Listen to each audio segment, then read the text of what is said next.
looks like we're getting it on again. Here's my reread of Rage. Hi everyone, welcome back to my channel. I'm Dave Musson at Dave Musson on Instagram, and this is a place where I talk to you about all things Stephen King. Do check out the links in the description to my range of Stephen King themed band shirts, my own collection of short stories, Once More Around the Sun, and a bunch of other stuff. But most of all, thank you for coming and checking this one out. So this video is the latest in my chronological reread of Stephen King's works, which I started earlier this year to coincide with the 50th anniversary of Carrie, and then have subsequently done Salem's Lot and The Shining. Next up on the list, in chronological order, as you'll know if you've checked out my chronological order special, where I just go through all of Stephen King's books, yes, you'll know we're up to the first Richard Bachman book, Rage, originally titled Getting It On, which was first released on the 13th of September 1977 under the name Richard Bachman. So this is a potentially interesting one because, well, it was the first Bachman book, but more so because it tells the story of a school shooter who takes his class hostage, and is a book that Stephen King himself has since pulled from print for reasons I'll go into in a few moments. It's also one that regularly appears at the bottom of people's lists when they rank either Stephen King or the Bachman books, or both. And I'm kind of curious to go back to it and see what I think of it reading it again. So over the course of this video, I will, as I've done with the previous ones, vlog my journey through rereading Rage, and then at the end of the video you'll get some general final thoughts about Rage, and we'll go into more specifics. I'll grade Rage against my Stephen King bingo card, which is a card with 19 things on that I look for in Stephen King works to see if a book really feels like a classic Stephen King story. I'll also pick out 3 pros and 3 cons, so 3 things I particularly liked, 3 things I particularly didn't like. I will go through some stuff that I noticed for the first time on this particular read. Now often those are things like 19s and links to other King works, but hey, we'll see what we discover in Rage. I'll also pick out my favourite line and offer a ranking out of 5. So I try and pick the 5 to be an item or a thing from the book that feels relevant. The obvious one here is 5 guns or 5 bullets, but I don't really feel comfortable ranking it out of 5 guns or 5 bullets. So instead, let's rank it out of 5 algebra textbooks. Okay, as ever, let me know what you think of Rage in the comments. I'd love to hear what your opinions are. And as always, after this video comes out, just wait a little while, maybe a day or 2, and then you'll get me going into the 1-star reviews of Rage from Goodreads, which is a fun little spin-off to this series that I'm doing for every book. So we're almost ready to jump into the vlog part, but before I do that, I've got 2 things to do for you. I want to give you a little bit more background to Rage, taken not only from Stephen King's own Why I Was Bachman essay, which is at the start of the Bachman books, but also from his 2013 essay Guns, which was a frantic and vital piece of writing that he published in the wake of the Sandy Hook tragedy, massacre, horrific event.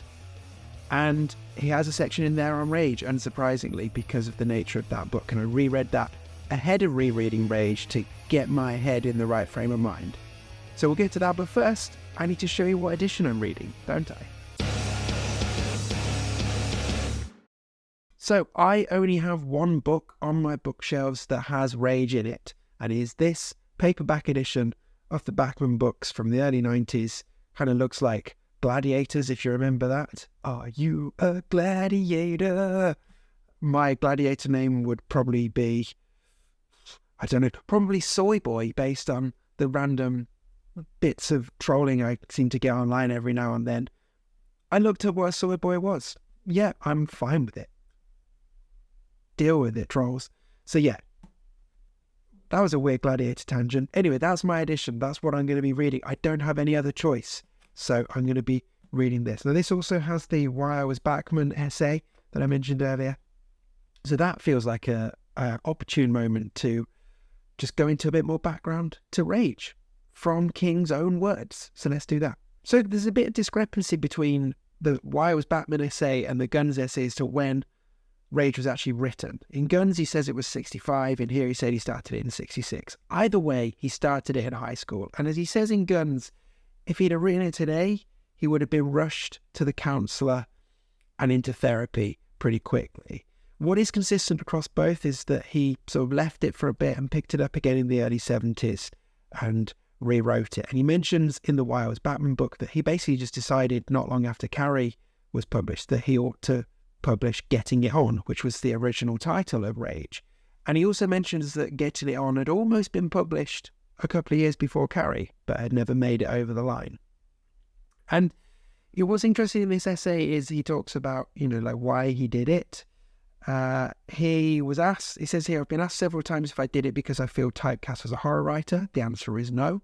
I don't give a shit what people call me as long as I can go to sleep at night. And also I've been asked several times if I did it because I thought I was over-publishing the market at Stephen King. The answer is no. I didn't think I was over-publishing the market, but my publishers did. And then a line that I don't think he'd be too proud of these days, but my Stephen King publishers were like a frigid wifey who only wants to put out once or twice a year, encouraging her endlessly horny hubby to find a call girl. Yeah, not so good there. He also talks, interestingly, so he references something Paul McCartney said in the late 60s, saying that how the Beatles had this plan to just go out in wigs and masks as a little bar band called Randy and the Rockets. He said that no one would recognise them and it would be just like the old days.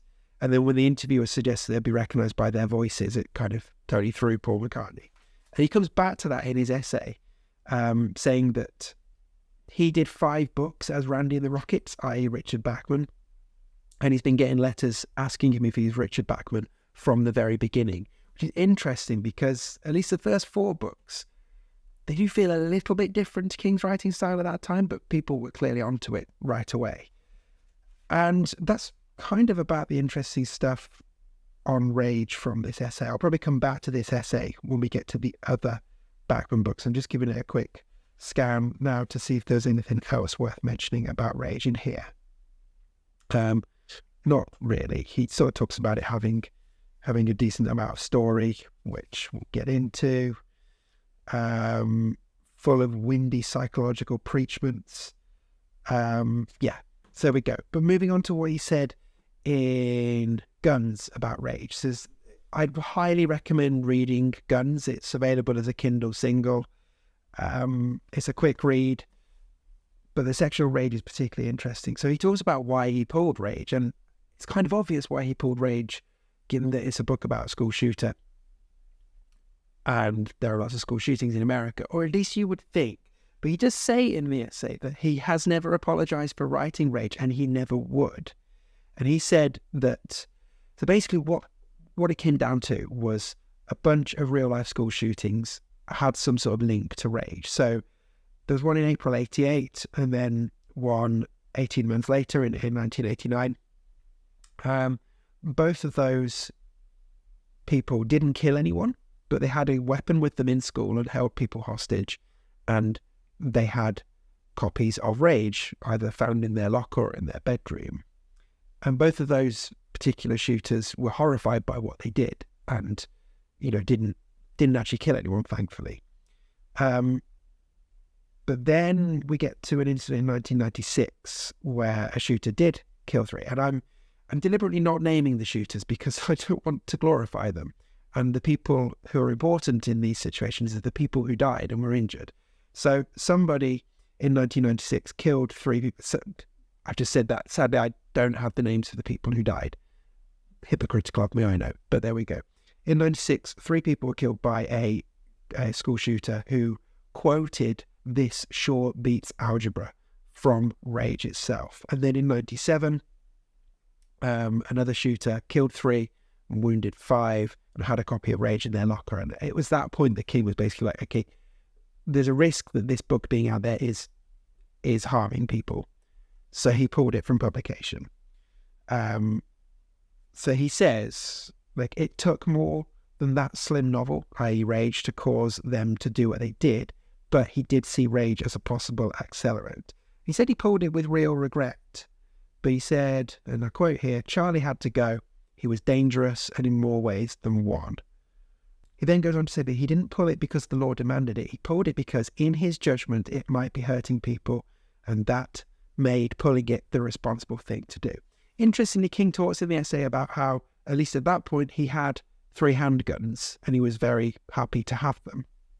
And the essay talks more about his thoughts on guns and gun control and gun laws and stuff. But obviously, the section on rage is interesting as we go into this reread. And yeah, it's one of those, whether you're reading Rage for the first time or reading it for what will be the 4th time for me, you can't go into it separating the subject matter and the history of the book and the fact that it's been pulled and the links to real life incidents. It's just, they're just completely interwoven. I think what needs to be taken in context is that this is a story that stemmed from the mind of a teenager, was originally written by a teenager, and I think that's what's driving a lot of the anger here. But anyway, I don't think I need to say much more. I think it's probably time for me to settle down with this book and get it on again. So let's jump into the vlog of me rereading Rage, and then I will see you on the other side for all of those final thoughts. Yeah? So I've started getting it on with my reread of Rage up to the point where Charlie is just about to go into the classroom. He set his locker on fire. He's got his gun and he's about to go in. Really liked the reveal of the fact that there's a gun and shells in his locker. That was really clever because it was just like a list of various minging items from a schoolboy's locker, and then bang, that thing is there at the end. I thought that was very cleverly done. My favourite bit so far is actually where Charlie's talking about, so he sees one of his dad's pals who goes hunting with him, and it's just this really snotty, sarcastic line that I just love. "He and my father were a couple of mighty hunters, slayer of the fearsome sharp-toothed deer and the killer partridge." I just really liked that as a kind of middle finger up to his dad and his dad's pals. Yeah, just like that sarcastic edge to Charlie that we got there.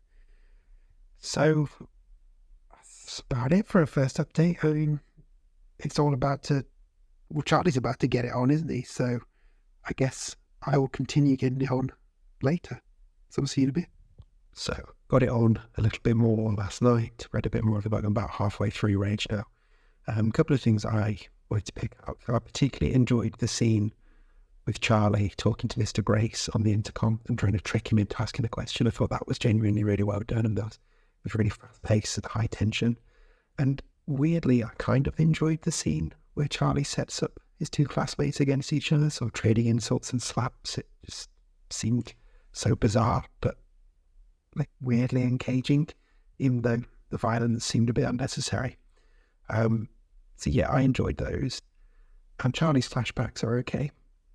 But what I really wanted to get down as part of this vlog was like noticing a couple of things, some sort of subtle clues that Stephen King might have been leaving about his true identity, and some more explicit ones I'm surprised weren't investigated more thoroughly. So the more subtle ones, we get a reference to Charlie's dad reading Richard Stark novels. And of course, Richard Stark was Donald Westlake's pseudonym. So I thought that was quite funny. Like, oh look, this guy is reading novels by somebody else. And there's also talk about somebody writing love letters to John Travolta, who of course had just sort of made his big break playing a role in Carrie the year before this came out. So those start like subtle ones, but the more obvious ones, there are references to Gates 4 and Harlow, which, as far as I can tell from researching, are both Stephen King created towns in Maine. So that's probably why he was getting letters right from the start. Like I say, I can't see anywhere that Gates 4 Maine is real or the Harlow Maine is real, and they're both explicitly referenced, which feels very strange. So there we go. I've got all getting it on to get done, but first I've got to get on with a day of work. So got it on again some more last night with Rage. Probably going to finish it today. Couple of things that jumped out to me last night's one. I remember in my last update, I had this revelation about the fact that the towns in Maine that were being dropped in this story were Stephen King towns. But then, of course, it dawned on me that this came out in 1977, and none of those towns, I don't think, had been mentioned yet. So Gates 4 would get mentioned in Night Shift because it's where Grave Shift takes place. Harlow, I can't remember when the first mention of that is, but it might not have been mentioned at that point. So maybe it wasn't as obvious a clue, at least in the chronology, as I thought it was. A couple of things I liked in the section I've read last night. So the use of the padlock to save Charlie, I thought that was fun, like Chekhov's padlock almost, because we see him pop it in his pocket earlier. But this thing that really had me howling. So Charlie, when they all get into this groove of sort of swapping stories about their sexploits, I guess, their sexual experiences, and Charlie talks about one, and there are two things in that. He describes looking up a girl's skirt and describes her pubic region as, with capital letters, the heavenly home. Heavenly home? What is that? And then he talks about how when he had a hard-on, erections, and the words he used to describe were he had an organ large enough and long enough to pole vault on. So lucky Charlie, although it failed him in the end. So yeah, I have about 30 pages left, so I imagine I will finish it today. So whether I'll give you another update at the end before going into my final thoughts, I don't know. Keep watching, you'll find out. So reread is done. All went a bit Lord of the Flies at the end there, didn't it? Just checking in to say I'm done, and that in a few seconds as you're watching this, properly thought out, more closely scripted and just better articulated final thoughts will be coming your way. But the next one on the reread finished. So I got it on again with Rage, and while it wasn't great, it was nowhere near as bad as I remembered. So in this part of the vlog, I'm going to give you my scores on the Kingo card, the Stephen King bingo card. I'm going to give you my 3 pros and 3 cons, so 3 things I liked, 3 things I didn't. I'm going to pick out the things I noticed in here for the first time.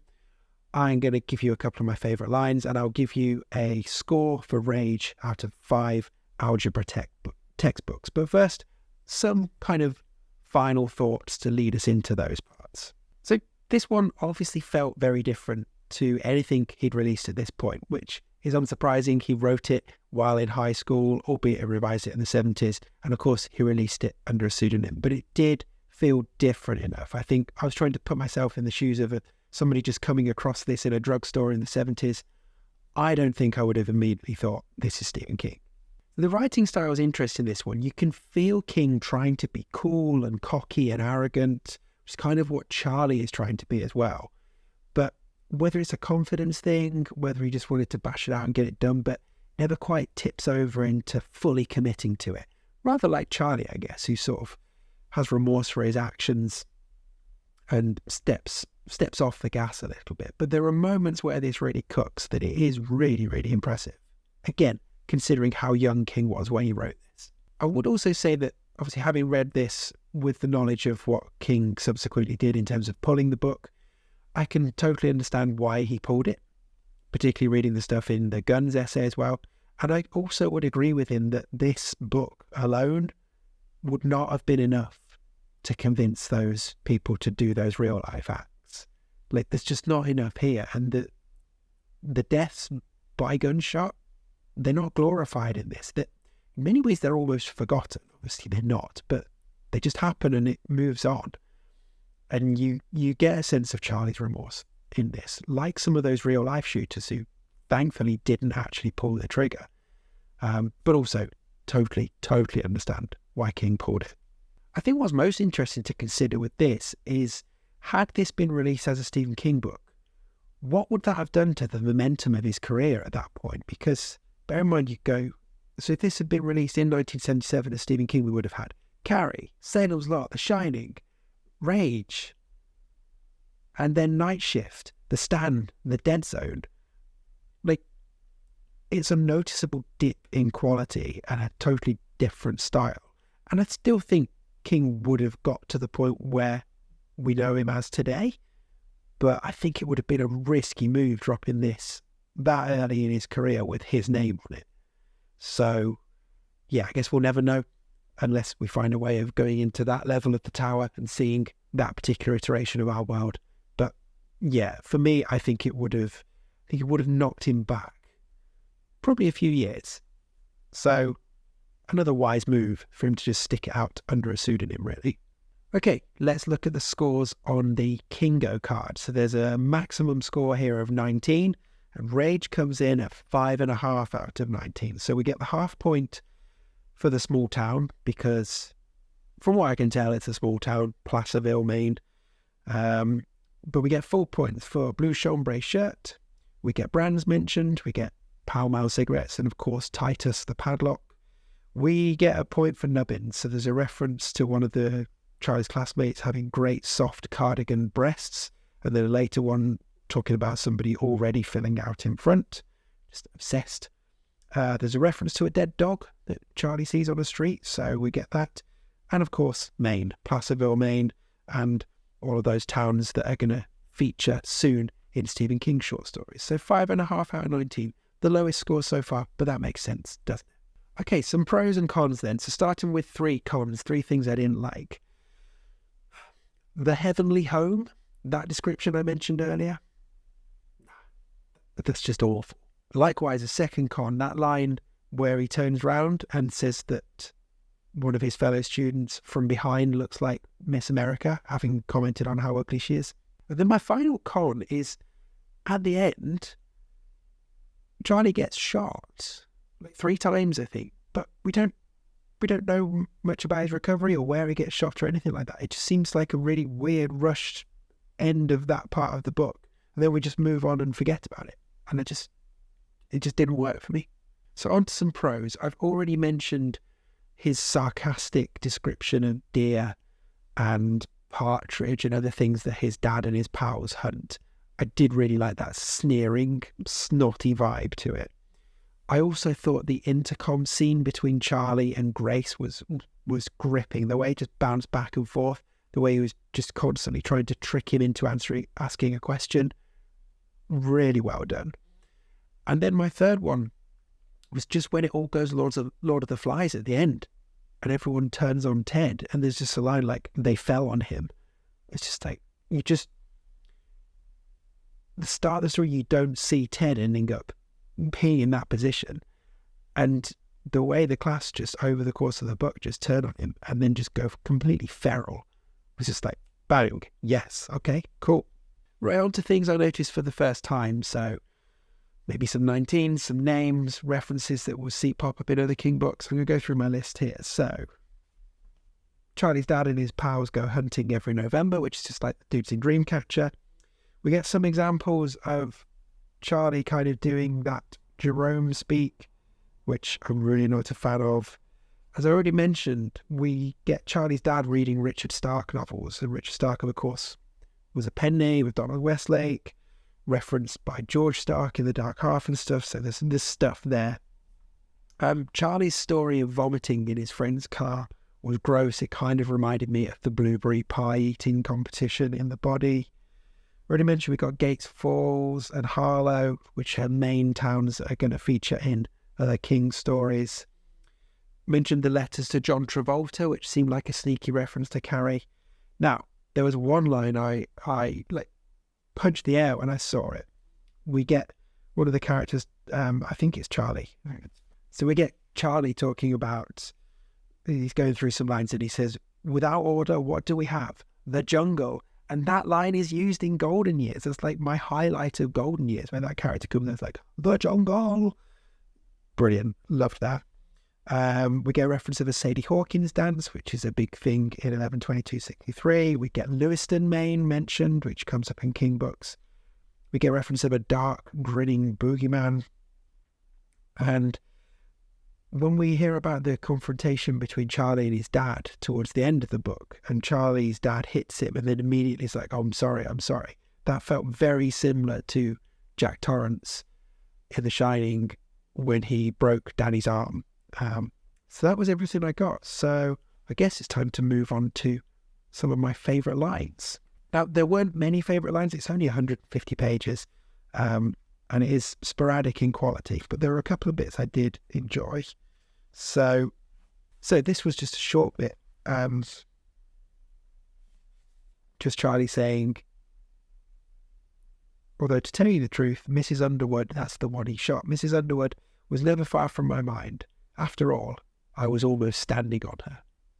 Like, oh yeah, there's a dead body there.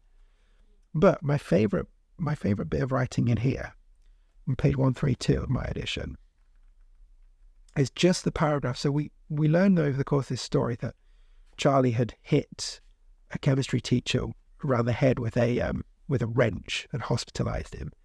And we get the account of that story, and there's just this one paragraph where he talks about hitting him, and I thought it was just really, really coldly but brilliantly written. So I'll just read the paragraph because this is what stood out for me. So I turned around and hit him just once.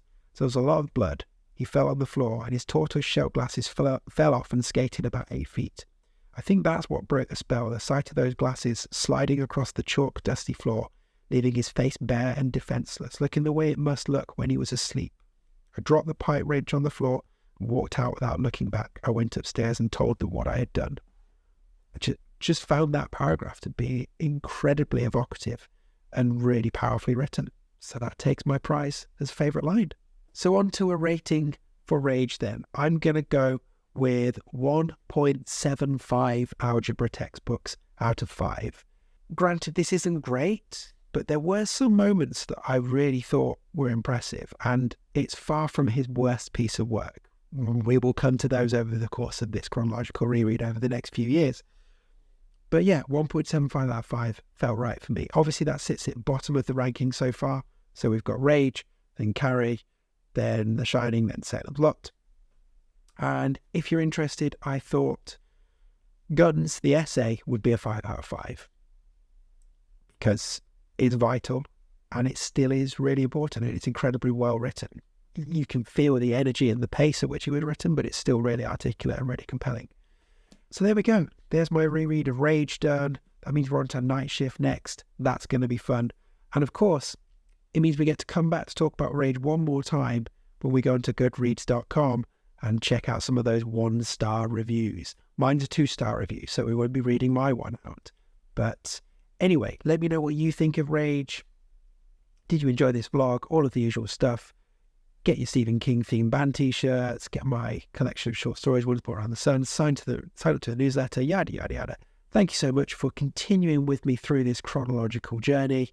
And I will see you again very soon.